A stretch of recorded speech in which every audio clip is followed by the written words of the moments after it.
The lights in Wing C never go all the way dark, not even at 3 in the morning when the rest of the facility runs on the dimmest setting the regulations allow.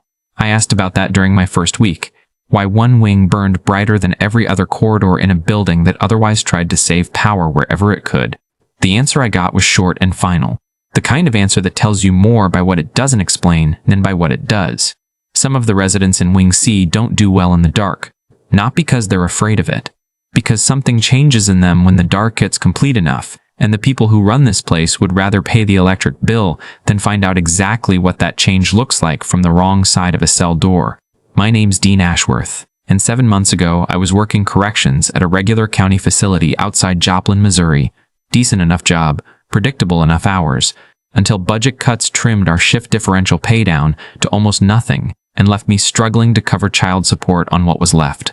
My ex-wife Carla had primary custody of our son Tommy, and the support payments weren't optional no matter how thin my own paycheck got. I started looking for anything that paid better, anything that would let me keep up without falling further behind every single month. The posting I found didn't say much. Corrections. Officer, specialized holding facility, classified location, night shift only, hazard pay included, security clearance required. I almost scrolled past it, figured it was either a scam or some kind of black site work I had no business applying for. But the salary listed was nearly triple what I'd been making in Joplin, and desperation has a way of making a man chase down listings he'd otherwise leave alone. The interview process took almost 3 weeks, longer than any job I'd ever applied for. Background checks stacked on background checks, a psychological evaluation that asked questions no normal employer would think to ask. Things about whether I believed in things I couldn't see, whether I'd ever experienced something I couldn't explain, whether I considered myself an adaptable person when faced with situations that defied my expectations. I answered honestly, mostly because I couldn't figure out what answer they were looking for, and apparently honest was good enough, because I got the offer 2 days later. They drove me to the facility themselves, rather than giving me an address to find on my own, blacked out windows on the transport van.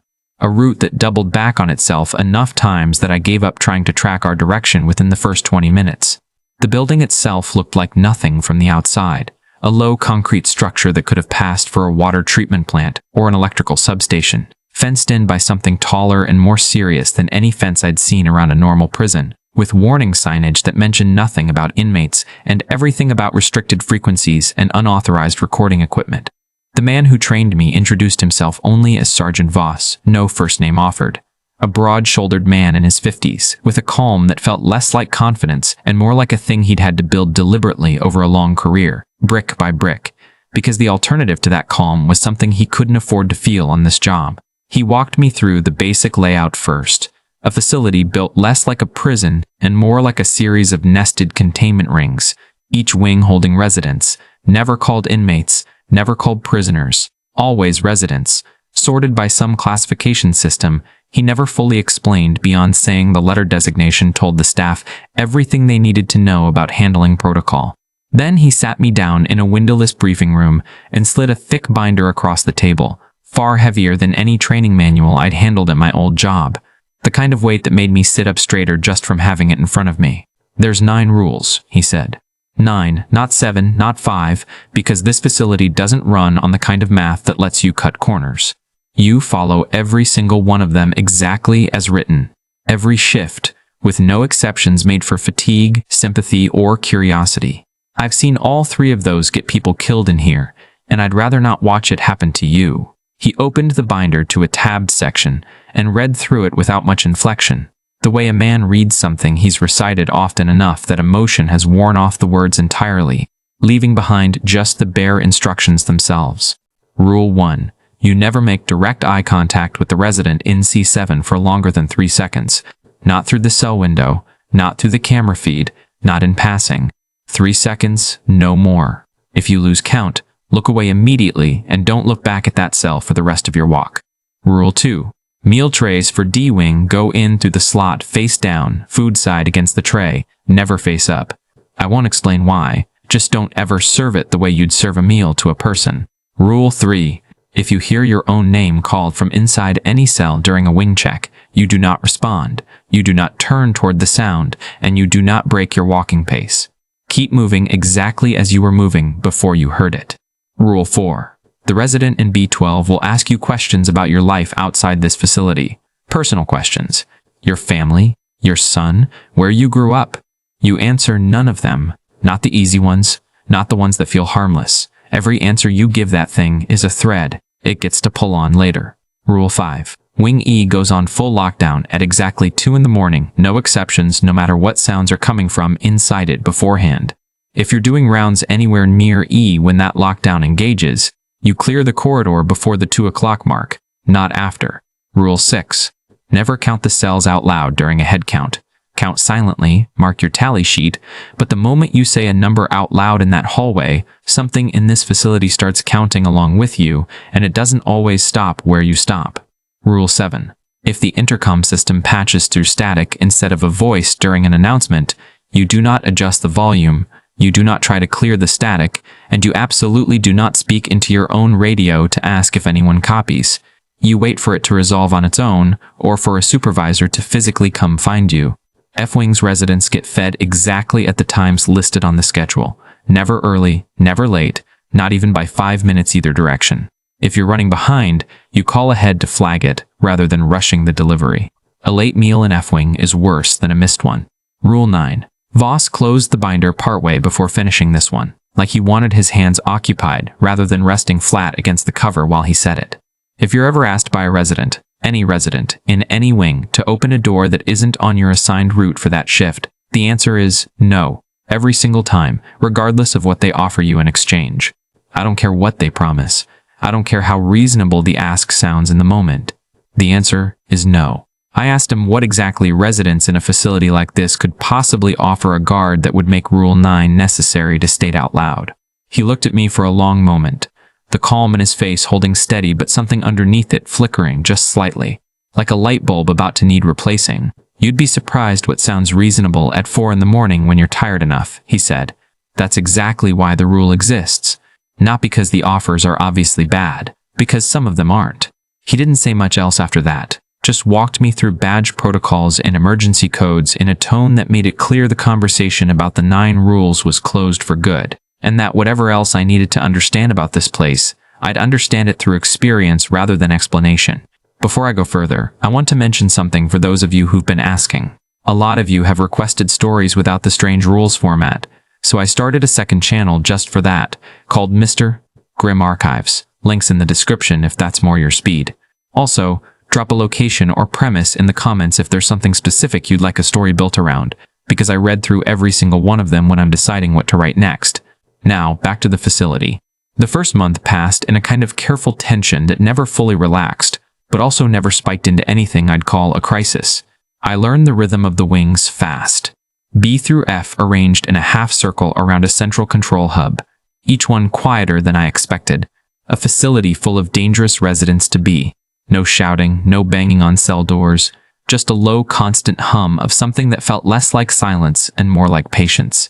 I followed every rule with the kind of discipline a new hire brings to anything that's been hammered into him with enough weight behind it, counting cells silently, serving D-Wings trays face down without ever letting myself wonder what exactly that prevented, keeping my eyes off C7 except for the careful 3-second windows, the rule allowed. C7's resident was the hardest one to follow correctly, if I'm honest.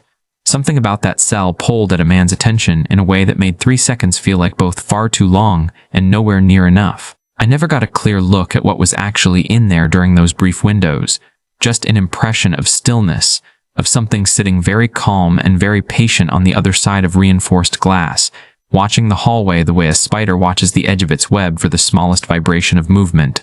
B12 tested Rule 4 almost every single night I walked that section. The resident in there had a voice that sounded almost ordinary, conversational, the kind of voice you'd expect from a friendly stranger rather than whatever classification justified keeping someone behind that much reinforced everything. It asked about my son the very first week, asked if I had kids, asked what his name was, careful and casual, like 2 coworkers making small talk on a slow shift. I said nothing, kept walking. Felt the question hang in the air behind me, the rest of that round like it hadn't actually dissipated just because I'd refused to answer it. A senior officer named Priya Nair, who'd worked the facility almost 4 years by the time I started, caught me hesitating outside B12 one night and pulled me aside afterward. She told me, low enough that nobody else on the floor could hear, that she'd watched 2 other officers break Rule 4 over the years, both of them answering some small, seemingly harmless detail about their lives outside, and both of them transferred out within weeks afterward, citing personal reasons that never quite added up when you pressed for specifics. She didn't elaborate further than that, just told me to keep my mouth shut no matter how harmless the question sounded, and walked off toward her own section before I could ask anything else. 2 months in, the routine had worn smooth enough that I started believing I had this job figured out, that the 9 rules were simply the cost of admission for handling whatever this facility actually housed, manageable as long as a man kept his discipline. I picked up an extra shift to cover a coworker's family emergency, worked nearly 16 hours straight, and somewhere in that exhaustion I let my guard down further than I should have. It happened on a wing check past 1 in the morning, somewhere around D-wing, the kind of hour where every cell looks the same, and a man's footsteps start to feel like the only proof he's still moving forward at all. I heard my name called, clear as anything, from somewhere off to my left.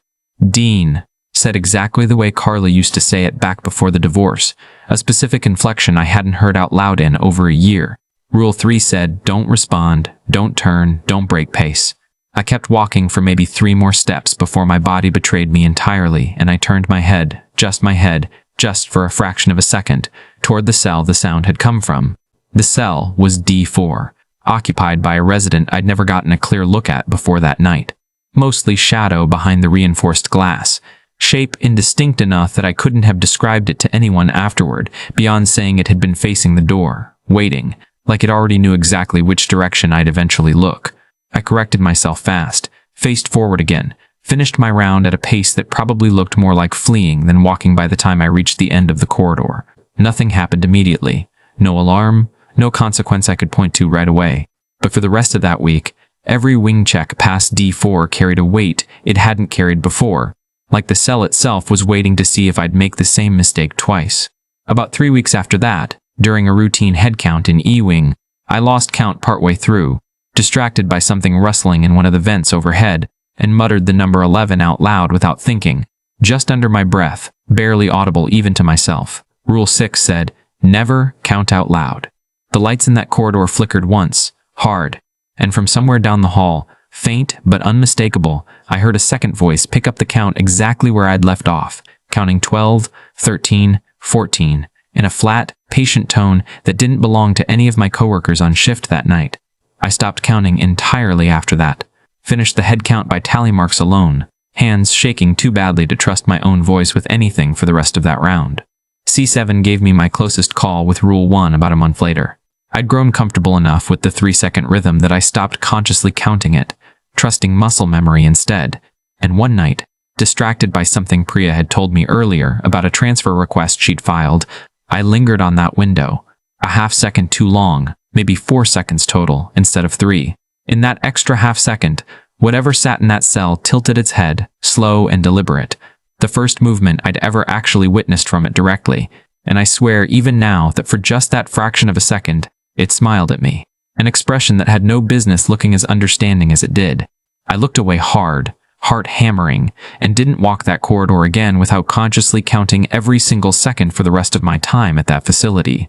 The static came through the intercom for the first time about 5 months in, replacing what should have been a routine shift change announcement with a low, uneven crackle that rose and fell like breathing. Rule 7 said, don't adjust the volume, don't try to clear it, don't speak into the radio asking for confirmation. I sat with my hand hovering over my own radio for almost a full minute, every instinct screaming that something was wrong and that I needed to report it, fighting against that instinct until the static finally resolved on its own into Voss's voice, reading off the next shift's assignments. Like nothing unusual had happened at all. I never mentioned the gap to him afterward. Some part of me understood by then that mentioning it would only invite a conversation I didn't actually want to have. Wing E tested me hardest of all the rules, mostly because of what happened in the lead-up to its 2 o'clock lockdown rather than the lockdown itself. Most nights, the sounds coming from behind those reinforced doors stayed low enough to ignore, shuffling, the occasional low murmur that could have been a dozen ordinary things. One night, about 6 months in, the sounds started building earlier than usual, around 1:30, growing steadily louder and more agitated as the clock crept toward 2, something that sounded less like a single resident, and more like an argument happening between several voices at once, layered and overlapping in a way that made my skin crawl just standing in the corridor outside. Rule 5 said, "Clear the corridor before 2, no matter what." I had maybe 4 minutes left on my round through that section when the sounds peaked into something closer to a single sustained noise. Not quite a scream, not quite anything I had language for, rising in pitch until it filled the whole corridor, despite the reinforced walls that were supposed to contain it. I didn't linger to figure out what was happening. I walked, fast, controlled, every training instinct fighting against the urge to break into a full run, and cleared the section with maybe 90 seconds to spare before I heard the heavy mechanical thud of the lockdown engaging behind me. The noise stopped almost instantly once that lockdown sealed, like someone had simply switched it off, leaving nothing behind but my own ragged breathing and the distant hum of Wing C's permanent lights down the hall. F-Wing taught me the cost of Rule 8 about 7 months in, during a week when a supply delivery ran late and pushed every Wing's meal schedule back by almost 20 minutes. I called ahead the way protocol required, flagged the delay to the kitchen staff and to Voss directly, and he told me, in a tone flatter than I'd heard from him before, that 20 minutes was already pushing it, that I needed to get F-Wing's trays moving the second they were ready regardless of whatever else needed handling first. I did exactly that, prioritized F over every other wing on my round that night, and the trays went through only about 8 minutes past the scheduled time instead of 20. Even that felt like too long, looking back, given the way the residents in F-Wing responded once their meals finally arrived, a low, synchronized tapping against their cell doors that lasted exactly as long as it took every tray to be delivered, and not 1 second longer, like they'd been keeping their own count of the delay the whole time. I asked Voss about F-Wing specifically not long after that, more out of nervous curiosity than any expectation he'd actually answer. He told me, with more candor than he usually offered, that F-Wing's residents experienced time differently than the rest of the facility's population, that a missed window on their schedule didn't register to them as a simple delay, but as something closer to a broken promise, and that broken promises in that wing had a way of compounding into consequences nobody on staff wanted to deal with twice. I learned more about Voss himself gradually, in fragments dropped during slow shifts, when the silence got long enough that even he seemed to want a bit of ordinary conversation. He'd worked that facility almost 11 years by the time I came on, longer than anybody else currently on staff, having started not long after some incident he never described in detail beyond saying it was the reason the 9 rules existed in their current form, each one apparently written in response to something specific that had gone wrong before the rule existed to prevent it happening again. I asked him once, carefully, whether anyone had ever broken Rule 9, the door rule, badly enough that it became part of that history. He went quiet for longer than felt comfortable, then said only that he'd known one man who had, years before I started, and that the man's name wasn't one he said out loud anymore, for reasons that sounded uncomfortably close to the same logic behind Rule 3. And a few weeks after my close call with Rule 1, I asked Priya directly how she'd ended up working a facility like this in the first place, mostly out of curiosity about whether everyone here had arrived the same way I had, broke and desperate enough to chase down a listing nobody fully explained before hiring them. She told me she'd worked regular corrections in Springfield for almost 6 years before transferring, and that the transfer offer had come to her the same vague way mine had. She said the psychological evaluation had asked her the exact same strange questions mine had asked me, and that she'd come to understand those questions as a screening process, specifically designed to filter for people who wouldn't simply quit or lose their minds. The first time something in this building defied normal explanation. I asked her if she'd ever seriously considered leaving, especially after whatever experience had left her so visibly rattled when she warned me about B12 that first week.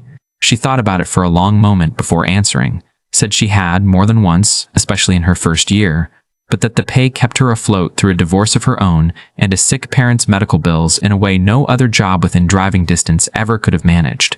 She said something else too, something that stuck with me longer than I expected it to, that after enough time working those wings, a person starts to feel less like they're guarding the residents from the outside world and more like they're the only thing standing between the outside world and whatever those residents actually are, a responsibility that gets harder to walk away from the longer a person carries it, even when every instinct says they should. Around the 8-month mark, the facility ran what Voss called a reclassification audit. A process that happened every couple of years where specialists from somewhere outside our immediate chain of command came through to reassess which residents belonged in which wings based on behavior logged since the last audit. I caught glimpses of the specialists moving through the halls in protective gear, heavier than anything our regular staff wore, carrying equipment that looked more suited to handling radioactive material than evaluating behavior. One of the residents got moved during that audit, transferred from D-Wing into C-Wing, a reclassification that Voss mentioned only briefly afterward, saying the move reflected an escalation in whatever metrics the specialist tracked, though he didn't specify what behavior had triggered it. I thought about that transfer more than I wanted to over the following weeks, wondering whether the resident moved had been the one from D4, the cell that called my name that first bad night, and wondering whether my own near miss with Rule 3 had factored into whatever escalation the specialist logged. Voss never confirmed or denied it when I asked, just told me that speculating about classification decisions wasn't part of my job description, and that I'd do better focusing on the rules in front of me rather than the reasoning behind them. The night everything finally came apart started on a shift that already had me running thin, a custody dispute hearing with Carla scheduled for the next afternoon, eating at my concentration more than I wanted to admit. Around 3 in the morning, doing rounds past B12, the resident's voice came through soft and conversational as always. Except this time, it didn't ask about Tommy directly. It asked instead whether I'd been sleeping well, whether the custody hearing was weighing on me. Details it had no business knowing, unless it had been listening far more carefully to every silence I'd left unanswered over the past 7 months than I'd ever given it credit for. I didn't answer. I kept walking, same as every other time, but something about that night's specificity left me rattled in a way the earlier attempts hadn't managed. Like the rule wasn't actually protecting me from giving information away, so much as it was protecting me from confirming information it had already gathered through other means entirely. Less than an hour later, doing a secondary check through a section of B-Wing that wasn't normally part of my assigned route, I found myself standing outside a door that hadn't been on any schedule I'd been given, an access point Voss had mentioned only in passing during training as a maintenance corridor rarely used by staff. The resident's voice reached me again from somewhere nearby. B12 again, or something that sounded close enough to it that I couldn't be certain, offering this time, plainly and calmly, to tell me exactly how to win full custody of Tommy if I opened that door, framing it not as a threat but as a simple transaction, information for access, nothing more. Rule 9 said no, every single time, regardless of what they offer, regardless of how reasonable it sounds. And God help me, standing there at 4 in the morning with that custody hearing bearing down on me in less than 12 hours, it sounded more reasonable than anything had sounded to me in longer than I wanted to admit. My hand actually found the door's release mechanism before the rest of me caught up to what I was doing, fingers resting against cool metal, close enough to engage it that the only thing standing between me and breaking Rule 9 outright was the half-second of hesitation that Voss's voice, recited from memory, bought me at the very last moment. The answer is no, every single time, regardless of what they offer.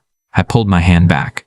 The voice on the other side of that wall went quiet immediately. No protest, no further offer, just silence so complete it felt almost like disappointment, like something that had been very close to getting exactly what it wanted and had simply absorbed the loss without complaint, already calculating, I imagine, when it might try again. I reported the incident to Voss the next morning, the unscheduled door, the voice, the offer, everything except the detail about how close I'd actually come to opening it. He listened without much visible reaction, then told me that section of B-Wing got sealed off entirely after that, the maintenance corridor decommissioned within the week. No explanation given to staff beyond a notice about updated security protocols. I never found out whether that resident, if it even was the same one from B12, had simply moved its attention elsewhere within the facility, or whether sealing that door had actually contained whatever opportunity it had been working toward. I didn't ask. By then I understood that some questions were safer left exactly where they were. The custody hearing happened the next afternoon, same as scheduled, and went about as well as I'd expected going in, which is to say, not particularly well, Carla's lawyer making the same arguments about my unpredictable work schedule that I'd been bracing for since the date got set. I didn't get the outcome I wanted. Some part of me has wondered since, more than I'm comfortable admitting, whether the information that resident offered actually would have changed anything. I'll never know. And I've made peace, mostly, with the fact that I'll never know, because the alternative would have meant handing something inside that facility, a door it could walk through, and Tommy's custody arrangement, disappointing as it turned out, wasn't worth that price. I think about C7 more than any other cell in that building, replaying that half-second tilt of its head more often than I'd like, wondering what exactly it understood in that moment that made the expression on whatever passes for its face look so much like recognition. Priya told me once, much later, that she'd had her own version of that same close call with C7 during her first months on the job, and that she still couldn't fully explain what she'd seen in that extra half-second, beyond saying it felt less like being watched by something dangerous and more like being recognized by something that had been waiting specifically for her, personally.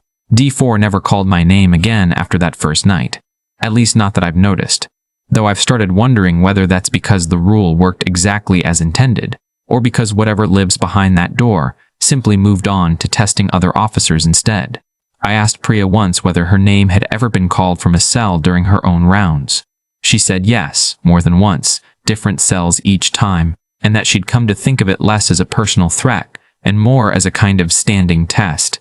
The facility ran on every new hire, probing for the specific moment somebody's discipline would crack. E-Wing's 2 o'clock lockdown has never again come as close to catching me in the corridor as it did that first bad night, mostly because I've never again let a wing's noise build that long without clearing out well ahead of schedule. I asked Voss once what exactly happens to staff caught in that corridor after the lockdown engages. He gave me something in between an answer and a deflection, said only that it had happened exactly twice in his 11 years there, and that both officers involved had been reassigned to administrative duty afterward, neither one ever returning to active rounds. F-Wing's residents tap their cell doors, sometimes still, on nights when deliveries run smooth and on time, a softer, almost rhythmic version of that same synchronized sound from the night the trays ran late, and I've come to understand it now as something closer to acknowledgement than threat. I've never been late again since that one close call, not by even a single minute. Voss retired about 2 months ago, finally, after 11 years that had clearly worn on him more than his calm exterior ever let on day to day. His replacement runs the wing with a different energy entirely, and I've found myself, more than once, in the position Voss once occupied, explaining the 9 rules to new hires who look at me the same way I must have looked at him that first day, half believing, half humoring, a man they assume is exaggerating the stakes for effect. I tell them all, 9 rules exactly as I learned them, same wording where I can remember it, same weight behind Rule 9 that Voss gave it, because I've come to understand that softening any of it for a nervous new hire only increases the odds they'll be the one standing at a door at 4 in the morning, hand hovering over a release mechanism. I don't tell them about the specific night with B12 and the custody hearing. Some details feel too much like handing the facility's residents a confirmed weak point, proof that the offers work often enough to be worth making. Priya's still on staff, still running her own section most nights, and we've gotten into the habit of grabbing coffee together at a diner near the facility's outer checkpoint once our shifts end, neither of us talking much about the job itself during those mornings. She's the closest thing I have to someone who genuinely understands what these nights cost a person, more than Carla ever could from the outside, more than Tommy will ever need to know about it all if I have any say in it. I think that's part of why so few people leave this job once they've survived their first year. Not the pay alone, but the rare, specific understanding that only comes from somebody who's also counted silently through a head count, also felt that half-second stretch too long outside C7, also stood at a door they desperately wanted to open and didn't. I still think about Tommy more than I should during quiet stretches on shift, wondering whether the version of this story where I opened that door might have actually led somewhere better for him, then reminding myself every single time that I have no way of knowing that, and that the not knowing is precisely the design of the trap rather than a flaw in how I handled it. Carla and I have settled into a workable arrangement since, not perfect, never quite what either of us originally wanted, but workable, and Tommy seems to be doing fine regardless of which version of events might have unfolded behind a door I chose not to open. I keep working the night shift anyway. 7 months turned into almost 2 years now, longer than I ever expected to last when I first took that transport van ride with the blacked out windows. Not because the fear has faded, because it hasn't. Not in any of the wings, not even in the ones that have stayed quiet and uneventful for months at a stretch. I stay, because somebody has to be the one walking those corridors with the discipline to count silently, to keep eye contact under 3 seconds, to clear E-Wing before the lockdown, To say no every single time, regardless of what gets offered in return. I think about what walks free, or at least walks further than it's supposed to, the day that discipline finally slips for good. So I stay. I follow all 9 rules. Every shift, the same exact way Voss taught them to me on my very first day.